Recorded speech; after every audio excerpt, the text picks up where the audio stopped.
Tignan ninyo itong video ni Tatay Digong guys. Noong nasa Hong Kong siya. Eto, panoodin natin. Sabay-sabay natin panoodin. Dito ay alam na alam niya talaga na siya ay may warrant of arrest bago pa siya dakpin o ipadala dun sa ICC. Dito, maaano kayo, tatagos talaga sa puso ninyo at sa damdamin ninyo itong kanyang mga sinabi dito no, bago siya umuwi ng Pilipinas, bago siya hulihin, bago siya gawa ng masama, 'di ba?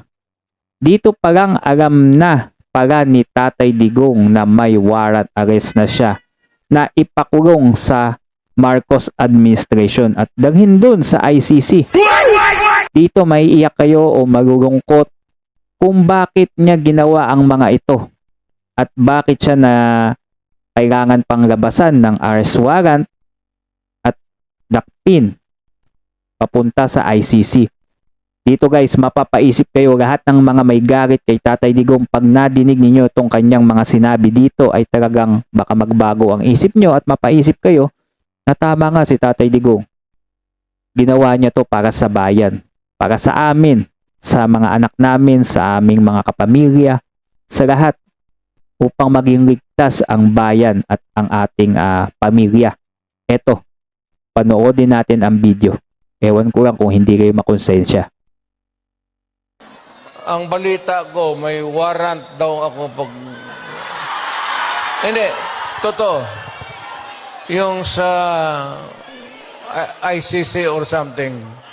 Matagal na akong hinahabol ng mga putang ina.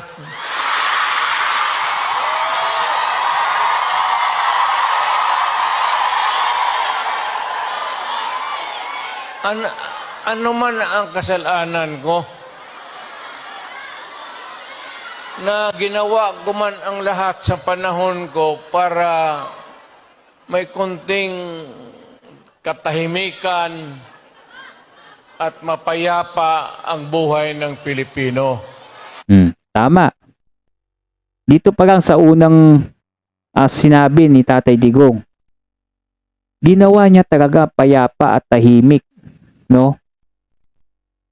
Nung siyang naupo, ang daming natakot. Ang daming mga natakot na mga adik, ang daming natakot na mga magnanakaw. Takot sila gumawa ng masama dahil kapag nahuli sila, alam na nila ang kalalagyan talaga nila. Diretso na talaga. Diba?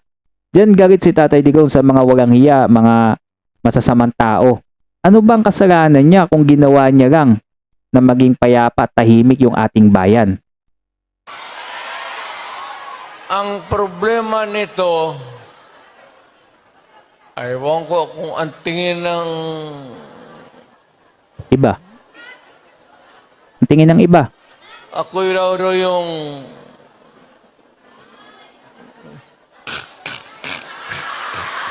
Siya daw yung bumembeng o pumitig sa mga tao na nababalita, no? o ganito na lang. Ito, pakinggan nyo. Na lang. O sabi ko, assuming na totoo, totoo talaga yung naririnig ninyo.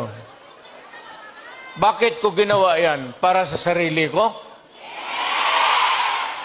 Para sa pamilya ko? Hindi. Para sa inyo at ang inyong mga anak sa ating bayan. Oh.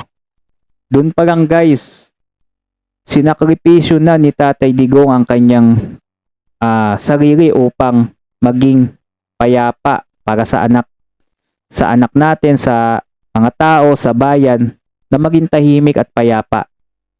Assuming na nga, kung sabihin na nating totoo nga, na si Tatay Digong nga ang nag-utos ng mga ganon. Inutos niya at ginawa yun dahil gusto niya maging tahimik ang ating bayan. Dahil hindi na kaya eh. Hindi na kaya supirin eh. Yung mga masasamang tao dito sa ating bayan. Hindi na kayang supirin ng ibang mga presidente o mga nagdaang presidente. Hindi na nila kayang supirin o hindi na nila kayang matakot ang mga to. 'Di ba? Si Tatay Digong lang ang nakagawa niyan. Assuming na totoo nga, ginawa ba daw niya yan? sa kanyang pansariling kapakanan. Hindi, di ba? Para sa atin. Yung iba, galit, di ba? Lalo na yung mga kamag-anak ng mga adik, yan, galit yung mga yan kay Tatay Digong. Kasi, alam yun na, di ba? Kaya ako man, Daming tao. Nasa Hong Kong siya niyan. ang higiin ko na lang sa inyo, total, kung ganito man talaga ang swerte ko sa buhay, okay lang, tatanggapin ko yan. Wala tayong magawa hulihin tayo kung ikulong tayo. Kaya lang, in the meantime, mag-contribute kayo, baski $5, $10, para paglabas ko sa presuhan, pagawaan ninyo akong monumento katabi ni Rizal. Si Rizal may hawak na libro